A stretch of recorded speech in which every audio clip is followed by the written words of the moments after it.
Chamge jitab kalenjin amang'ung'uit tugul ole imite koibaibai ak ikere ketesiet nebo Kass TV tetutet ko Kass Mashinani kikurenan Jacqueline Arusi. En Kass Mashinani keibun logoiwek chetesetai en counties cheterter. Ibwat ile mite sirikchok chebo logoiwek en counties cheterter kotesetai kosubi logoiwek ako notok kebendi keibun logoiwechotok tugul kou oleu kong'eten studio nebo Kass TV. Kora eng betutab rani eng studio kemite ak tot inendet ko Meshak Kiprotich ako inendet ko National Youth Leader nebo chamait KANU ako wendi kororwech akobo tetutik cheterter chetesetai kosuldae barnotikab emoni eng bolatet koboto kora kasuldaetab boisionik chotok chebo bandab tai eng emetab Kenya. Ako notok ko kebendi ketau tetutiet kebendi ketaune tot kobate eng yematya kotagoi ketuitosi kora ak Robert Siele nemite eng county nebo Kericho asikoibwech report kong'ete county notok. Ako notok ketaune Meshak Kiprotich ako ikamwaun eng tai ko inendet ko youth leader nebo chamaitab KANU ako kibendi keng'alale akobo tetutik chetesetai eng emet anan current affairs chetesetai eng emet eng inguni. So Meshak, karibu studio. Kongoi mising Jackie, eng kainutik yu kekurenan Meshak Kiprotich, ane andochini barnotik tugul chebo KANU, chamaitab KANU. Ako amache amwa kongoi en takset nekotachan en betutab raini asikobit keng'alale ng'alek chetesetai en emet. Ako kotomo anam kora amache akono kakatietab my party leader in Mheshimiwa Gideon Moi kale nyakatak ak akat bororiet tugul nebo Kalenjin. Ako komalo konyone ak inendet oliton asikobit komwoech in ngalek chetesetai en chamait. Kongoi mising Jackie. Wow. So ingen biik chechang especially the youths ko probably labda kidogo komeche konai kole tos une chamaitab KANU eng nguni ak teleletab chamaitab KANU because kingen kele chamaitab KANU ko agenge eng chamaisiek chekibo keny ako mwangen ale une size ngalekab numbers in terms of kora ogere ole komucho otesti youths because kinaat missing eng tai KANU ko chamait notok nekiabsorbeni most of the time biik che eche. Kongoi missing en ng'olyondo noton kemwa en chamaitab KANU ko amache amwa raini kole we are the leading party on matters youth engagement. Yeah, we received an award just recently on matters youth engagement, and it's good that you've actually asked that question so that I can clear this once and for all. That KANU is made up of old people. You know, KANU was once associated with corruption and stuff. But I want to tell you something, Jackie. When you go back and actually look at what KANU was then and who were the people who were in KANU, you'll actually find that in this seat that I'm sitting on of the youth leader was once occupied by William Ruto in 1992. Mheshimiwa Raila Odinga was once our Secretary General. So when all these manner of tailoring KANU towards a dark end comes to the space, it's actually good that we go back to history and we see where all these came from. Because I can tell you for sure, my party leader now, Gideon Moi, was never part of the KANU regime. He's the only person who took over KANU when all these other people had tainted the name of KANU. So it is not good to actually say KANU was once associated with the corruption or any manner of ill that was happening then in those days. Because the people who are then there are the people who are running the country right now. So you cannot keep on tainting the name of the party in the name of, you know, it's KANU. You must go back and look at the actual individuals who were there during that time. Sure. Yeah. So probably mechogona youths kole those ne positions and those how are they absorbed ayago baraino chitindo jeget eng chamaitab KANU koger kole ka championing for youths. Oh, in kina macha amwa korona ko we are doing a whole restructure of the party. KANU party is actually a party that is now embracing the new generation youth who've got fresh ideas and know how to run the politics of the time. You know, in Kenya, you can no longer use the old political script to manage political affairs in the country. There are many things that have happened in the country in the past. More so after the last election 2022. Ko kichanga ngalek chekitestai en emet ako the youth are now awake and are actually they want to take this country to greater heights. And we in KANU actually believe in the youth. And I'll tell you for sure, I want you to look at all these other political parties. Our executive director is 32 years old. All our directors are youth. In fact, all our directors are the youngest directors of any political parties in Kenya. And look at me right now, just a young boy in politics, occupying a special seat in the National Executive Council where we make decisions. So chama cha KANU ni chama ambayo inawadhamini sana vijana na ingependa kuwapa fursa ya kuzidi kuongoza na kuipeleka chama mbele. Wow. So chitap kalenjin student betu tabra ni goigerege mite ak youth leader notok nebo chama itap KANU ago gitiseta gengalala ago bata tutik tetek tetiseta ngemet go bata gora chama it notok pa KANU tak chinetap chama notok go ak tetutek gora teter tetiseta eng emetap Kenya. Ko gimete gebe county notok pa Kericho ole mite go mangeje ngara ni gab siret ne nebo taunitap Kericho engomasta nebo serial agobar gametap ke emait kole koibokchi ijeget asigarikab county nebo Kericho ago bute gorikab mungaret chikoteje ijeget agemeta alak eng amune chemaiguitos ijeget ole kamach serikalitab county notok koarorchi agobo notok katyem ketishoni kongalal ak ofisayat netinyege ak tabanetab komaswek chegi tokchini gorigam ana chekitekchin gorigam mungaret nebo municipality eng taonitab Kericho Joseph Rotich kobate kayamis ko ngalalji keteshoni anan kayamis ko ngalalji keteshoni ko kaiwange tuyet nemite inendet ako notok kebendi agenge kenyoru sirindenyo nebo logoiwek Robert Siele mangenale rirek chebo chemngarainik chebo taonitab Kericho kone eng inguni nengunget soet. Kogoi missing studio nebo Kass TV en kuni ha miten en taonitab Kericho kebertanata nebo serial sole miten en rirek ya mungarainik chebo taonitab Kericho kosubkei ak nemwoe icheket kole kaimuch kobuten afisaek chebo serikalitab county nebo Kericho korik chebo mungaret en amune nemaiguitos ole amache kengalal ak alak en icheket asikobit koarorwech kole tos ne kit nemache icheket ak samenywan kane koityi serikalitab county nebo Kericho. Ansia jina unaitwa nani na utuelezee siku ya leo ni changamoto ipi mmepitia hapa leo na labda ungependa kuomba nini serikali ya county ya Kericho? Ansia jina. Mimi naitwa Pius Nyanga. Mimi naitwa Pius Nyanga, ni businessman Kericho. Nimevaa kazi ninataka kwa kibanda upande hii na sioni vile naendelea. Naomba gavana yetu atusaidie tu tuendelee vile business. Tusaidiane. Nini imeendelea leo? Imeendelea leo ilikuwa nataka maandamano, biashara yetu imeanguswa, tulichenga jana yote iko chini. Sasa tunashindwa nini tunafanya? Serikali tusaidie. Hiyo tu ndio heshima tu. Kabla hamjachenga mlikuwa mmejulisha serikali ya county kuhusiana na urgency. Tulionyesha na wote ya county ndio tukaanza kupima na kuchenga. Sasa nimeshindwa leo kuamukia vitu yote iko chini na wale walituonyesha heshima. Asante. So tauni nanya kainet kiguren ngote inaguro akimwochen betab raino katestai ne kone samen gochi serikalitab county. Kongoi kabisa amun karuse kwangete betab raino amun yekan kenget kokiche mungarainik chebo Kericho ko kenyoru kokakebut kibandaishek choto chekokinam ketech kongeten amut kokimuch keboisien rabinik chechang ak yeityo koyo gavana ak MCAs konyokebuten korik. Kimoche kenai kele amune asikobit konyokebuten kebeberta age komokibut chekonamen komasit.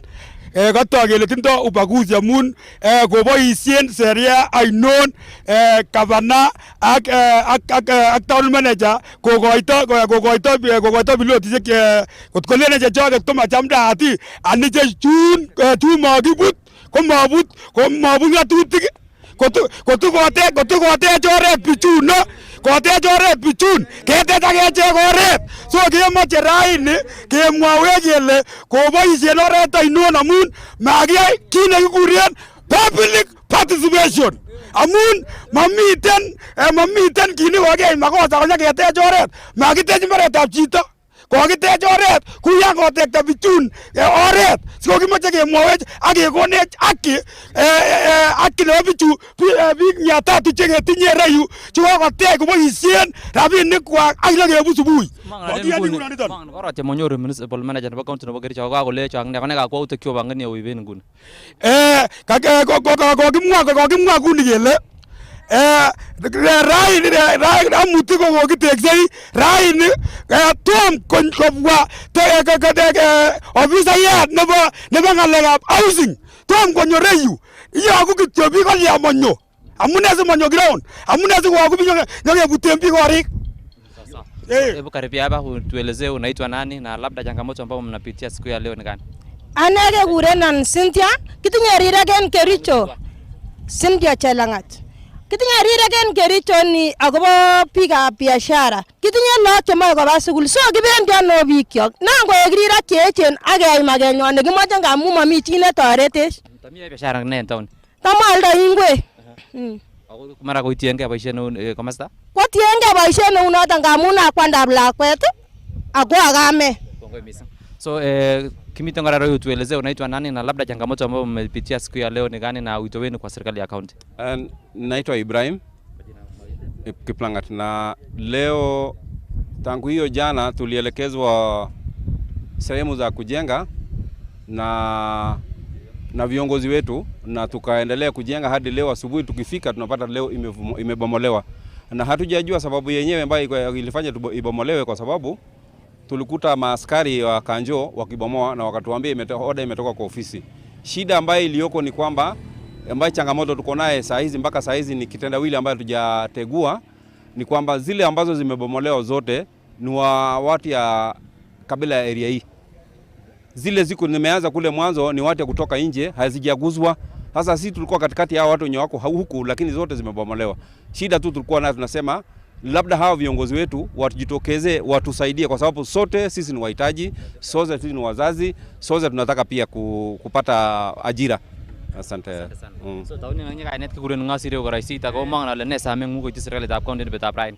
Kongoi missing en betutab rani ko kaitiech orogenet ak mushangao neo en serikalitab county nekimoche ketesyi revenue. Biik chekosirgei ni ko biik 200. Ko biik chekisirgei komasini ko biik 60. Tugul ko kotech oretab kura. Angen ole kikichopto rani ak angen measurement chemi. Kit nemi ko ngosiregei bichu ko kap kikichop list nebo biik 60 ako biik chemi Kericho chemeche kewos keban one town ko chang. Kokisir biik 60 kemeto biik 300 chemokyingei ajira, chemokyingei kolipan revenue. Kit nekomwa bichu nyokoteche kuchu kotechun ko kit netai ko kinyekesirchi licenit. Machon chobe buch amaliponi. Kit nemoche amwochi gavana ngalekab bottom up agenda netesetai en yu kimeche kobanwan bichu sikostogei en town chenyekeonote ak keriptoten tuguk ngoter town en yu sikwalda biikab Nyakachok mjini ak biik chebendi Matobo.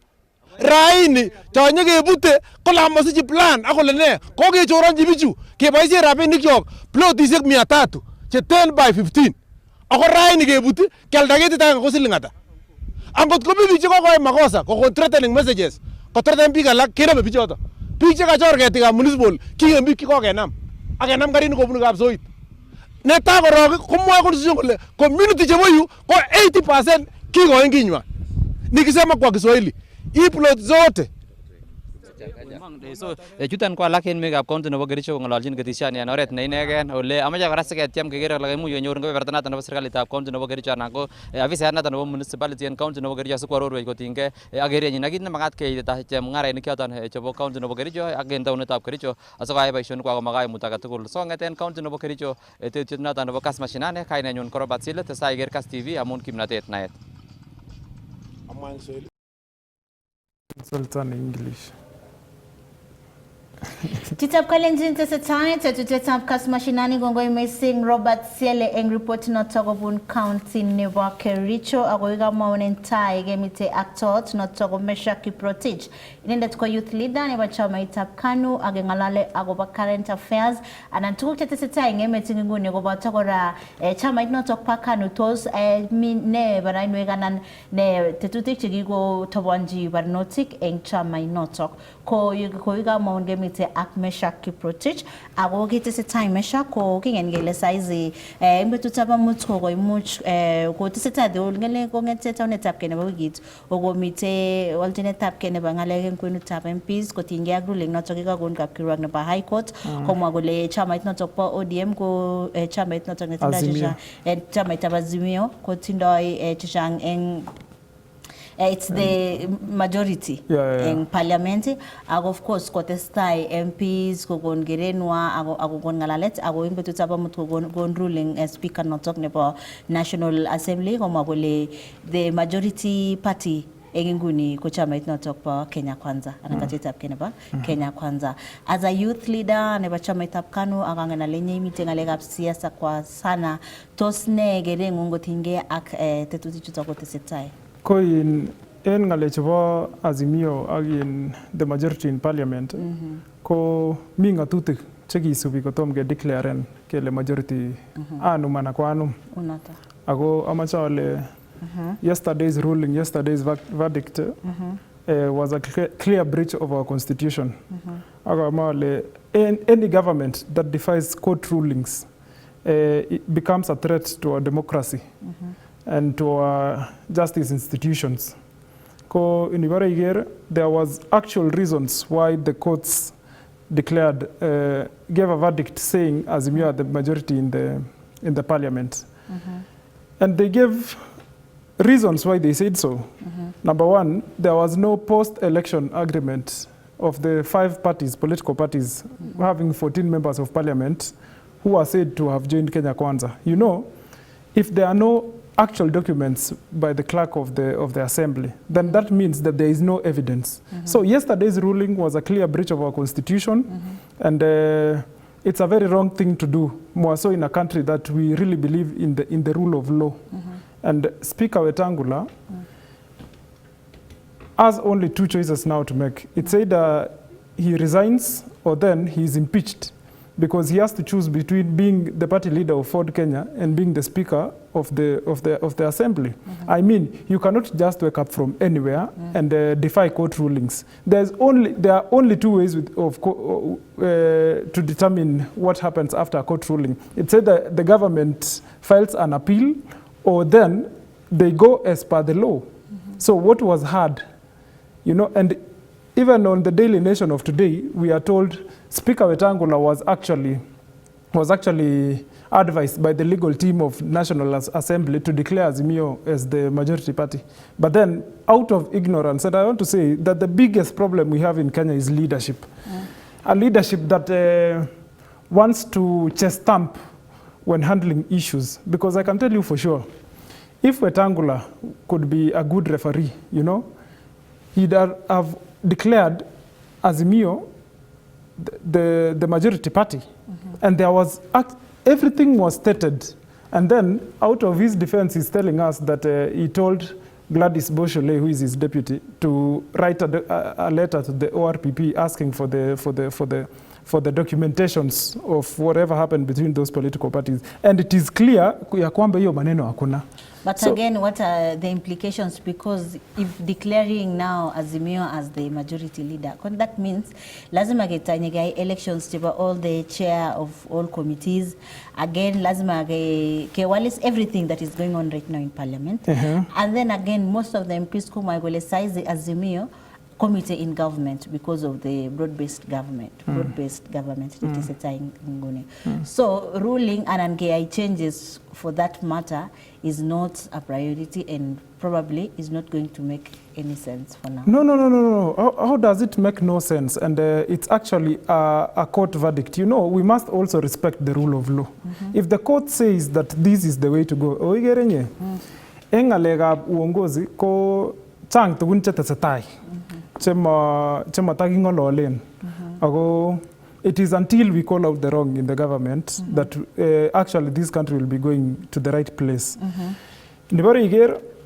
Yesterday's ruling about Wetangula, he did it out of ignorance, I can tell you that. He did it out of ignorance, and he's now put in a place where he's supposed to choose between being the party leader of Ford Kenya and being the speaker of the parliament. But let me ask you something. When we talk about matters rule of law, does it mean that the rule of law applies to some people and doesn't apply to some people? Because clearly, Speaker Wetangula went against the Constitution, Article 101 on the elections of members of parliament. He went against the Constitution. So a necessary implication should be taken against him.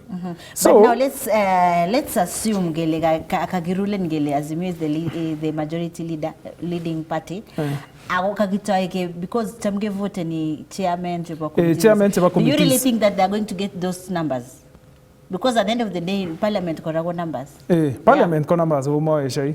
Ago yaga getangazan kele anumko a majority party, then we go as per it. Kotkonga lega elections. Anyone can hold office, you know, but there are certain committees that are only preserved for majority, and there are committees that are preserved for the minority. That is committees like the Public Accounts Committee, you know, they are supposed to take their positions. And I'm also wondering, what is the big deal when Azimio becomes the majority in Parliament? Why do you actually have to breach constitutional orders or the rule of law to make your own assumptions? And then now, because Wetangula choose to do that, he must also face the wrath. So and it's either he does the honorable thing and resign, or then MPs should pass a motion, table a motion in the floor of the House, and make sure that Wetangula is no longer the Speaker of the National Assembly. So as a youth leader, probably, what is going to happen? In Pandaptai, ko on this matter? On this matter, ko changa lek chenyongo tesetai. Amun, most of the members of parliament actually know that they have an issue with their electorates. And they actually know that they have a day to destiny come next elections. So, in election nyongo tesetaiko, we are actually, right now we are fully focused on making sure that the youth gets to know the importance of their vote. Amun kebendi tai gemache biik chenyongo bire kura. We now live in a nation where we can no longer tolerate impunity or rogue leadership that wants to impose policies to us. And I can tell you for sure, president, there is no one who has actually made policies that are beneficial to the people of Kenya. There is no policy that has been passed that actually in any way benefits the people of Kenya. And let's go to all these new policies that they have introduced. I'm not sure what social health authority. They've actually registered people.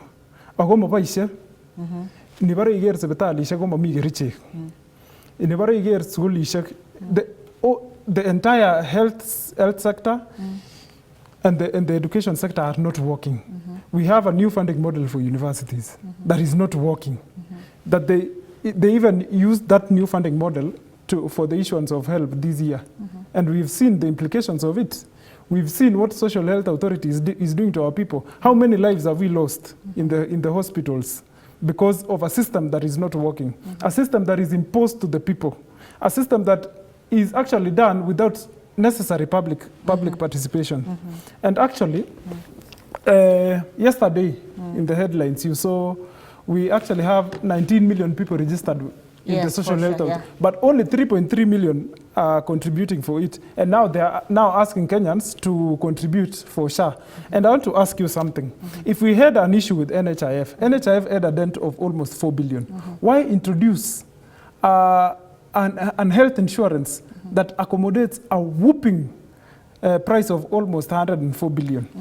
While we have hospitals like in my County Kericho, and I want you to ask even one of your people to go to district hospital in Kericho, we are actually losing lives because of systems that are not working. Recently, we saw people protest even up to the cabinet secretary's office for health to actually complain because I want to tell you that we live in an era where I think the government doesn't care about its people. So they are only interested in capturing power. And I want to tell you for sure, everything that is going on in this country right now is politics. But the president is aware that, and I want to tell you that of all these things that are going on in the country, the president is aware that he has lost touch with the people. And actually what he's doing right now is campaigning. And is also the one who is calling out the others for early campaigns, and yet he's the one campaigning. So I want to ask you, Jackie, until when are we going to be subject of poor government policies? So do you really think that there's going to be a shift, and most likely most of the youths are going to get these top positions in 2027? And if so, why? I believe that with the new uprise of youth who are interested in what goes on in the governance of their country, that we are going to have a leadership that talks for them, talks about them, and actually acts for them. And I want to tell you that although that we may have some constitutional provisions that are disadvantageous to us, like we cannot have a president who is below 35 years, we are going to make sure that we have a say in whatever happens in government. And going forward, even all these other political parties, we are going to make sure that the youth take their spaces, even in political parties, because I can tell you for sure that change is only going to be done through a vote. All these other things, yes, they might be effective, but then the last nail on the casket is the vote. So we are going to make sure that immediately IEBC has been reconstituted, we actually have young people registering as members. Because we've had a big challenge. We've had exactly. Youth have not been voting for the longest time possible, and we actually make the majority of this country. In fact, with the youth alone, it's not a must that you form a coalition to go for any seat. We can actually go for any seat if we have the youth vote in one basket. But again, all these other things that have been, you see, there was a delay in IEBC formation, which was being done deliberately just to make the people relax of what was actually going on in the country. There was a time last year that people were saying we have to recall these MPs. But why? You could not do that because IEBC has not been reconstituted. Right now, we have a selection panel. We don't know for how long they are going to operate. But now, of the kind of the government that we have right now, we don't know what might happen. You know, they actually have an option of making them subject to funds. You know, IEBC needs funds to run, and they can actually make sure that for the people not to register, they can disappoint them on matters funds. So we don't know. But again, we actually have hope that we as the youth are going to do our part. And our solemn part is going to register as a voter and voting the day of elections, because we have a day to destiny and we want to take this country forward. Okay, let's talk about the president's visit. King Ngele the other week, President William Ruto kumasana kwa Northeastern, awegeriat office not talk for immigration, against the vetting process not talk about Northeastern. What do you think are the implications of that, and tosigene nene when you take time from that? So in Kowelaga Moite Jackie, we are in an era where policies are being imposed to us. Ago Engalega Northeastern, we actually saw the president issuing that policy that vetting is no longer needed for issuance of ID cards in Northeastern region. But then we must also ask ourselves that is this something that has just come out of the blues? You know, former presidents were not stupid when they said that we actually need to have vetting processes in that region. I want to tell you for sure. That region is a very sensitive region. You know why? Because it actually borders a place where can bring serious security implications to our systems. And I support the ID processing, that every Kenyan has a right to have a national ID card. And ID cards are meant for Kenyan citizens. But then there must also be provisions where in such areas where you don't know actually who you are giving IDs to. And this can actually have serious implications even to our country in the international space. You know, we can issue ID cards to anyone, then he can also apply for a passport, then go out as a Kenyan citizen, and maybe these people are criminal gangs. And you know, you never understand, you never know. But I'm actually strong on the point that that policy was a bad policy, and it is something that had to be looked into before just saying. You know, you cannot say something because you want to get satisfied or you want to satisfy other people. As a leader, you must also know what sentiments to make before people. And what Ruto did is not a good thing, and it can have serious security implications to our country systems.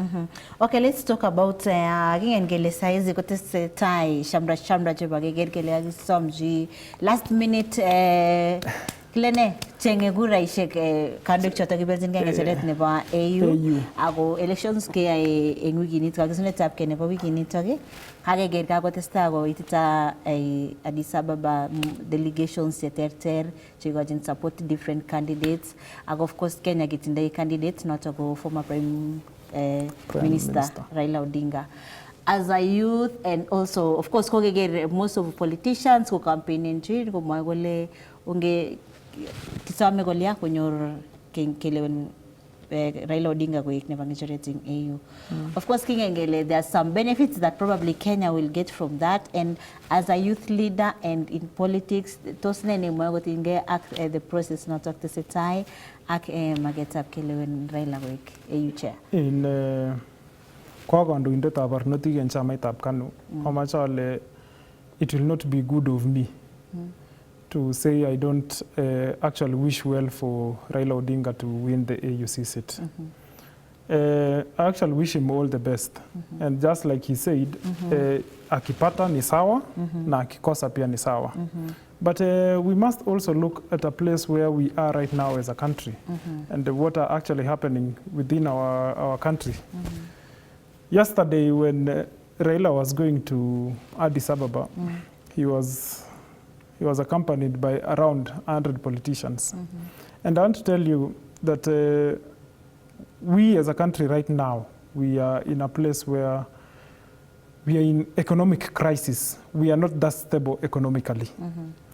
And seeing 100 politicians from Kenya go to support Raila in the AU actually sent a message about what is actually happening.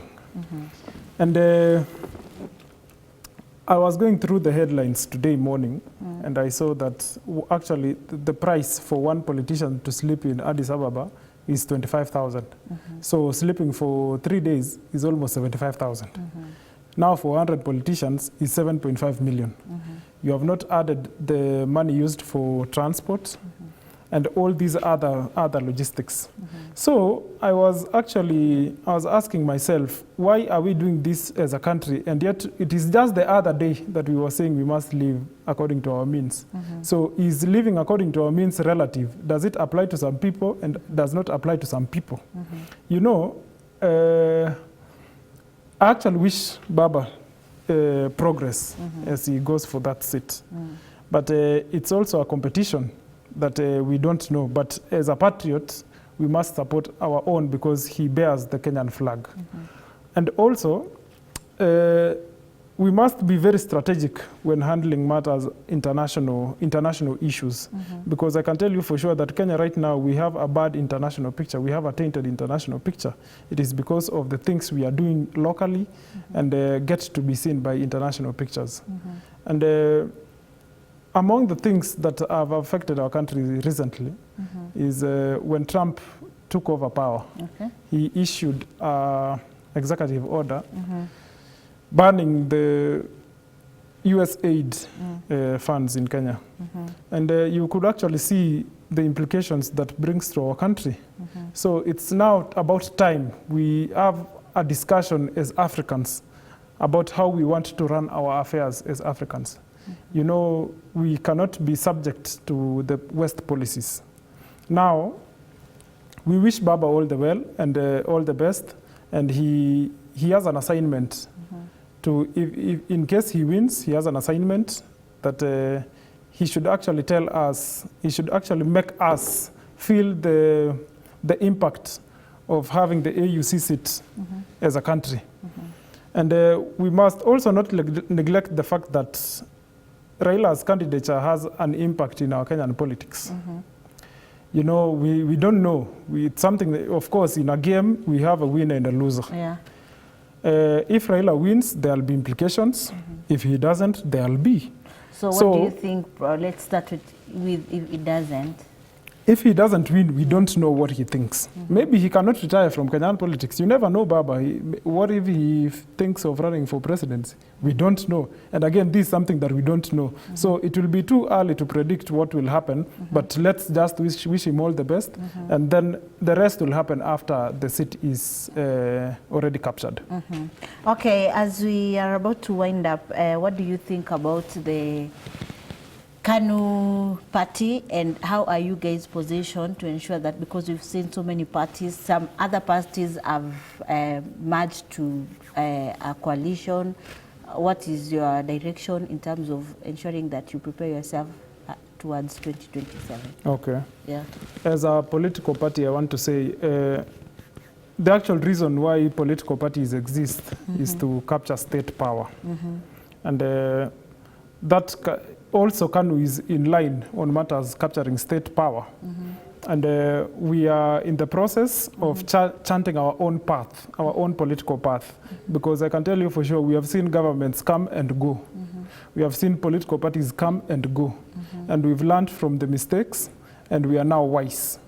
And having a good leader like Gideon Moi at the top, we are actually positive that that we are headed somewhere as a political party. And as I told you, there are too much notions about KANU out there. And it is because we had people in the past who might have tainted our party badly. And now that we have a new outfit and we are energetic, the party is already being run by the youth, we are positive that we are going to capture state power. So, okay. And I want to tell you something. Okay. Having looked at what happened in 2022, in Kingo Sam William Geteret in Olimba Rift Valley, come Mawaschi, Amasaschi, Kiko Ingere not an president. Agile Magos and Egi Gideon Kogi Nebe to Norton, Kelegi Namgag Raila, Maunoton. Amachagete Benge Gole Kingo Gagan William Geteret. Ogongu ni ko boishe tuan ak Raila. Ko ki makosa yukinyak kenamge ak Raila. Ko ma makosa nguni. So nyolu ketebengei kole ako kibwa bichu eb UDA kole yoker governor nebo UDA obirchi akine senator nebo UDA, obirchi MP nebo UDA, obir suit. Ako nguni ko makikere kit netoretech suit noton. Ako kinomoche amwochi bororiet noton nebo Kalenjin ko matongechokchi ng'alek. Nyolu kebendi pole pole. Ak kebirchini kura kandoik cheibu development kobwa gaa. Amun we are at a time when we actually we are in dire need of developments more than any other thing. Wow. So maybe you're parting shot to youths as we wind up. My parting shot to the youth is there is, of course, having an understanding of what has happened in the country. I know, and I know you do, that mistakes might have been made. But one mistake that we cannot afford to make is to give up. We actually have a dream of a country that we actually want to take this country to greater heights. You know, the problem of Kenya has not been anything else. The problem of Kenya has been leadership.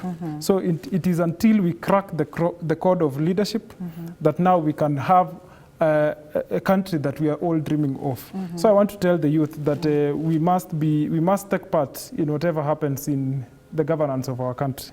And let us never give up. This is not an individual war. this is a generational war. Thank you. Wow. Ko chitab kalenjin student betu tabrani ko kagimite ak Mesha Kiprotich inendet ko youth leader nebo chama itab KANU agotegetiseta gorak tatutetab Kass Mashinani amaje genyoru logoyat kongete studio asinegetestai ak tatutetab Kass Mashinani.